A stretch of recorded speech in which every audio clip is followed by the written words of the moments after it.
itu kebetulan kita sebenarnya dapat perannya tuh anak band. Oh, jadi Karena anak band itu part of teaternya karena mainnya kan drama musikal. Karena peran yang lain kita nggak kepake di peran yang lain yang lebih banyak aktingnya kita Kenapa? Aduh, kita kayak mau foto kondangan ya begini.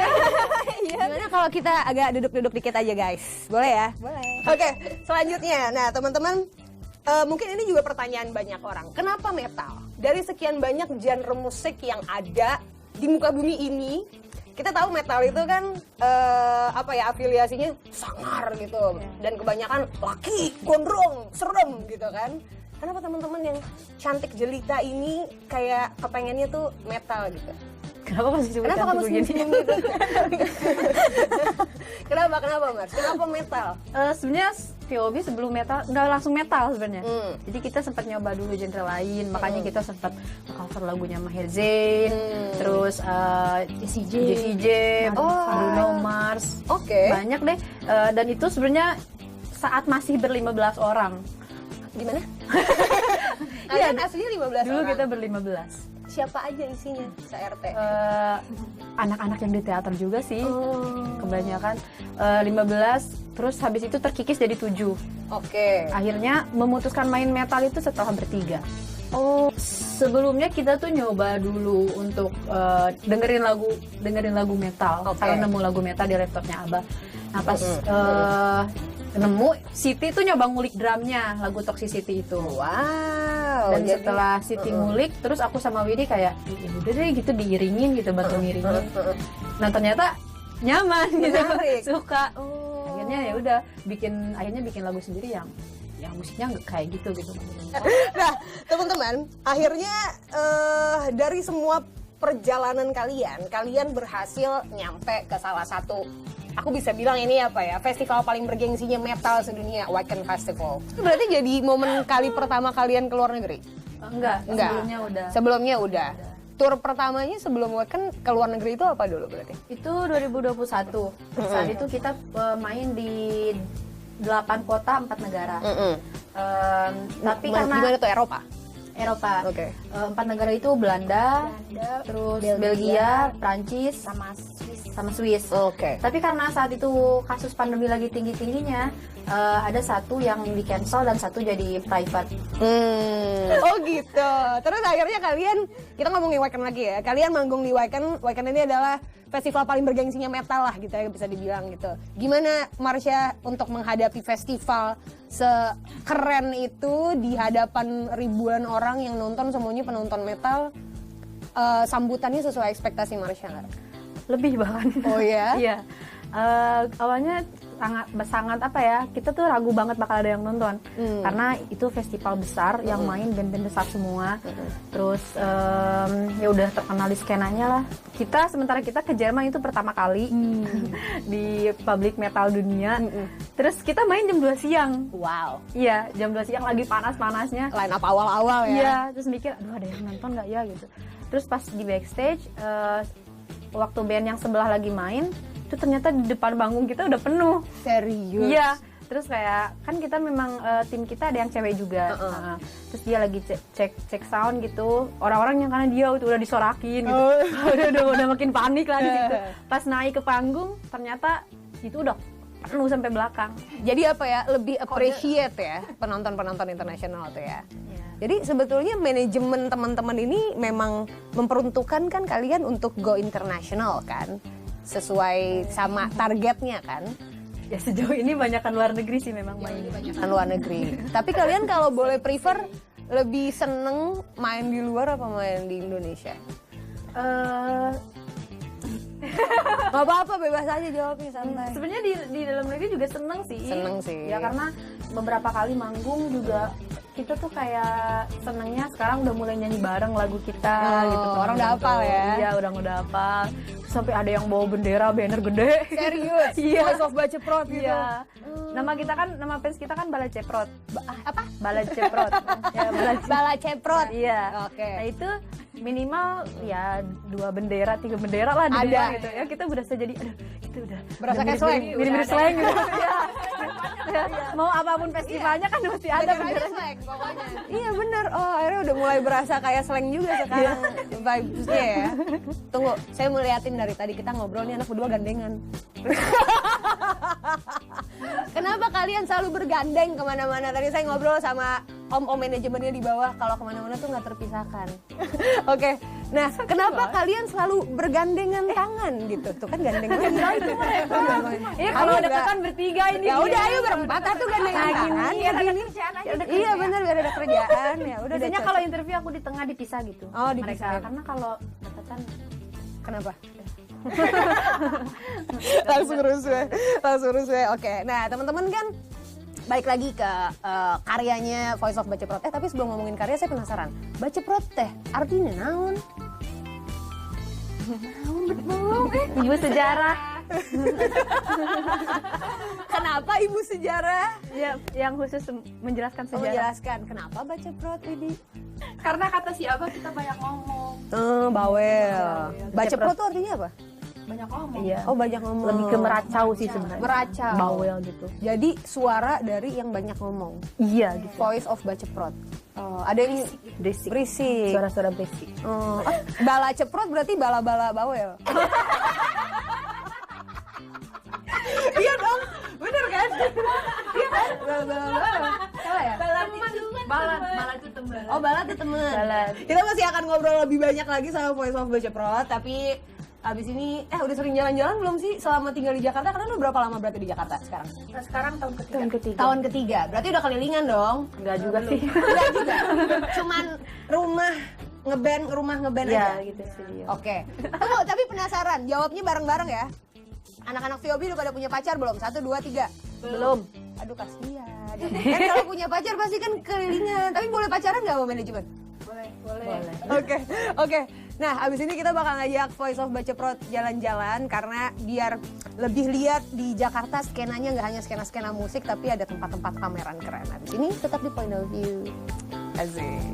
Kalau jadi musisi kesananya tuh nggak punya masa depan gitu lah. Pas mereka ngizinin itu semenjak aku pas kita sering diundang ke TV nasional. Jadi orang tua kayak di kampung tuh jadi selebriti lah.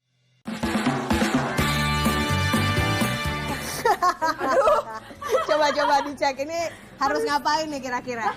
Berat badan. Jadi kalau biasa datang pameran ngisinya nama, ini ngisinya email sama berat badan. Coba timbang satu-satu beratnya berapa? Tahu dulu. Ini tasnya pegangin. Soalnya nambah. Berapa beratnya? Diu naik, Diu. Coba kita hitung aja mana kan. Ting. 48. 48. Tulis, lanjut. Marsha, beratnya berapa Marsha? Menarik sekali ya pameran. Mengingatkan kita kesehatan itu penting. Berapa Mars? 43. 43. Siti.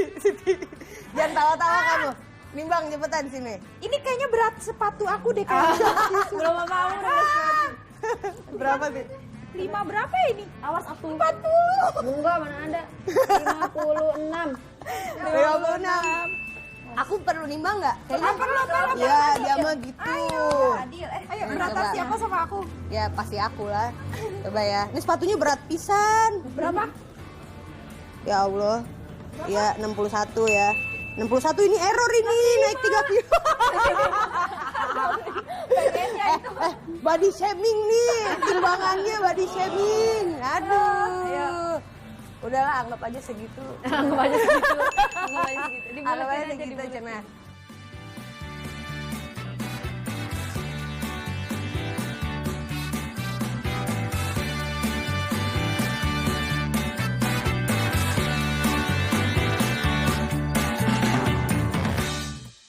Mari. Udah nyore-nyore gini kita bisa ngobrol sambil ngopi. Pada ngopi gak sih? Enggak. Kayak air putih yang paling the best. Mas boleh pesan air putih? Ada cemilannya sekalian? Terima kasih banyak. From Garut to Jakarta. Sebuah komitmen besar ketika kalian memilih untuk berkarir di musik. Jadi anak band. Walaupun image-nya kan katanya jadi anak band gak bakal bisa kaya, gak bakal bisa punya banyak duit gitu. Kalian berhasil mematahkan stigma itukah? Karena aku denger-denger keluarga akhirnya kayak ya udah sana jadi anak band aja karena udah bisa punya uang dari ngeband. Bener nggak kayak gitu? Iya benar. Bener. Bener. Part diizinin karena udah ada penghasilannya benar. Bener. Part emang ada yang nggak diizinin sampai sekarang izinnya belum cair tuh ada. Kalau aku sih gak dapet izin dulu.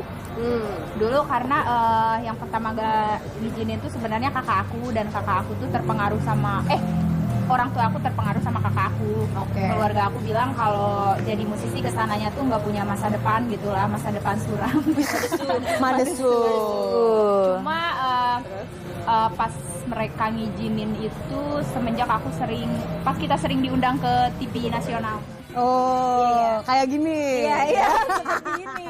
Seperti ini. Iya, jadi orang tua kayak di kampung tuh jadi selebriti lah, sering nobar sekampung. Wow. Ini kan nanti nobar lagi nih. Nobar lagi ya. Jangan lupa subscribe.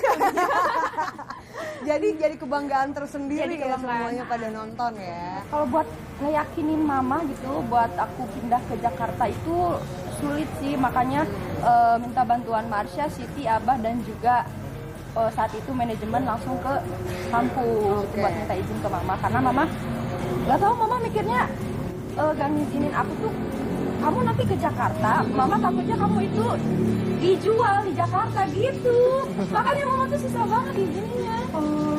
Kebanyakan nonton berita ya mama ya. Takut kayak gitu. Patroli.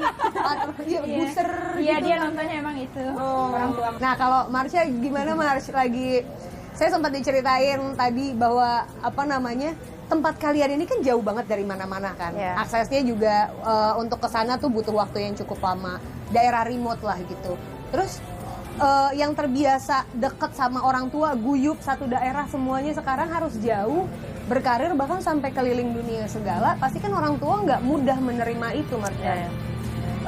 Tapi untuk orang tua aku sih sebenarnya nggak terlalu, karena aku di keluarga juga masing-masing. Oh, masing-masing? Jadi ya keluarga aku tuh paling apatis satu sama lain gitu. Ya jadi cuek-cuek aja sih, nggak kayak Widi dan Siti gitu yang memang sama keluarganya bener-bener intim. Cuman yang aku tekankan sama keluargaku adalah ya itu tadi, jangan berharap bisa kaya raya dari anak yang ngeband gitu. Aku udah bilang gitu ke orang tua, dan mereka bilang ya udahlah gitu, yang penting cukup untuk diri sendiri dan bantu orang tua di rumah gitu. Dan sejauh ini alhamdulillah dicukup-cukupin. Cukupin ya, semuanya cukup-cukup. Tapi akhirnya profesi ini juga jadi apa? Kalian jadi somehow tulang punggung keluarga juga sekarang. Iya, sudah jadi tulang punggung sudah keluarga. jadi tulang punggung keluarga. Selamat datang kehidupan sesungguhnya, gitu ya. Iya. Kayak cewek-cewek tough nih, potretnya yang begini-begini nih gitu. Metal tapi tanggung jawab sama keluarga. Mari kita bicara tentang stigma, teman-teman. Udah capek lah pasti ya. Bagaimana orang mengesankan bahwa cewek di metal berhijab, being different di tengah industri yang demand-nya mungkin homogen gitu. Karena rata-rata kan laki-laki gondrong yang modelnya begitu semua. Gimana teman-teman menyikapi orang-orang yang belum bisa menerima kehadiran VOB yang berbeda dari yang sudah ada di pangsa musik tanah air? Mungkin Marsha bisa. Sekarang udah gak ambil pusing sih, karena kita sadar awalnya kita sempat stres juga, kayak kenapa sih kita dari awal muncul sampai hari ini tuh kita nggak berhenti dihujat gitu, dibully. Tapi kemudian kita sadar kalau kita nggak bisa bikin semua orang suka sama kita gitu. Dan yang kita kan nggak bisa ngendaliin kayak persepsi orang gitu, pikiran orang. Yang bisa kita kendaliin adalah respon kita gitu. Jadi ya udah itu aja. Nah teman-teman, sebelum lanjut ada games, namanya adalah Siapa Yang. Nah jadi saya akan nyebutin, kalian tinggal nunjuk orangnya siapa yang paling apa gitu ya. Ngerti ya? Oke. 1, 2, 3. Siapa yang pertama? Siapa yang paling sering telat latihan? Nah, yang mana nih? Oke. Nunjuk orang. Siapa yang paling sering salah di panggung? Oke. Siapa yang paling ambisius? Hah, emangnya? Aku juga kaget. Siapa yang paling rajin ngulik lagu? Oh iya, serius. Iya tuh. Tapi mereka berdua sih. Mereka berdua. Kamu nggak? Aku ngikut. Siapa yang paling jago skillnya? Enggak, ini mah udah semuanya. Ya udah ini atuh. Ini mah udah semuanya. Oke. siapa yang paling sayang sama semuanya? Peluk dong, kok ragu amat. Soalnya, aduh apa ya? Nggak biasa ya. Oke. Tapi aku penasaran, kalau kalian sekarang lagi nggak di VOB, kalian tuh lagi ngapain sih? Cita-cita kalian tuh sebetulnya apa? Aku menjadi anak kampung. Jadi anak kampung? Sekarang anak apa? Sekarang aku hidup di kota, aku mah udah gue chill gitu. Anak kampung tuh ngapain, Ti? Makan dari kebun bapakku, kerja apa ya? Jadi kerja juga yang nggak gila nih, kerjanya tuh yang nggak gila. Emang sekarang gila? Marsha kalau sekarang lagi nggak di Voice of Baceprot, Marsha lagi ngapain? Aku kayaknya kerja sih kayaknya di kota, tapi entah sebagai apa gitu. Oke. Pokoknya kerja di kota. Iya kayaknya. Kalau enggak aku dinikahkan kayaknya. Iya. Serius? Soalnya aku sudah didorong-dorong terus untuk menikah. Tapi katanya semenjak di Voice of Baceprot, bapak ibu udah nggak nyuruh nikah-nikah lagi, betul? Sekarang udah ada lagi ya itu. Udah ada lagi pertanyaan itu. Dijodoh-jodohin apa suruh cari pacar? Lebih ke ini sih, kayak misal ketemu kerabat. Cakep pisan anaknya, anak metal pula, nikah ayo gitu. Di Jakarta calonnya mana? Gitu. Widi kalau lagi nggak di Voice of Baceprot, sekarang lagi ngapain? Kalau nggak kerja di kota ya jualan paling di kampung. Jualan makaroni tadi itu ya, atau tahu aci. yang penting jualan Dapat duit. Terakhir, what's next? Apa yang pengen kalian lakuin? Apa yang masih belum tercapai? Target yang pengen banget VOB bisa terjang, apalagi di tahun 2023 ini. tur Indonesia kali ya belum soalnya. Oh, tur Indonesia belum justru. Oke. Tapi yang terdekat mungkin kita album dulu ya. Album dulu. Beresin album, habis itu baru kita mau mikirin selanjutnya mungkin tour. Mudah-mudahan sih dalam negeri dulu, tapi kalau misal memang rezekinya di luar ya nggak apa-apa. Oke. Mantap. Siti? Tur Amerika. Wih. Justru mau Amerika dulu ketimbang Indonesia. Ini udah diidolakan sama dia. Enggak, soalnya aku emang cocoknya kayaknya di luar negeri aja gitu. Oh iya, kamu mau cari seorang Belanda kan? Tadi katanya pengen jadi anak kampung.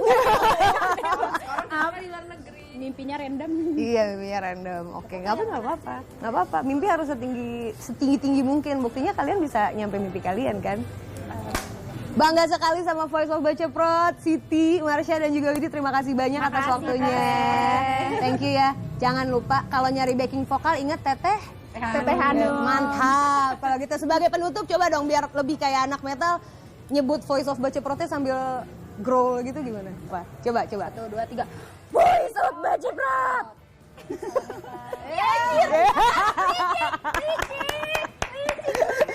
Sampai jumpa.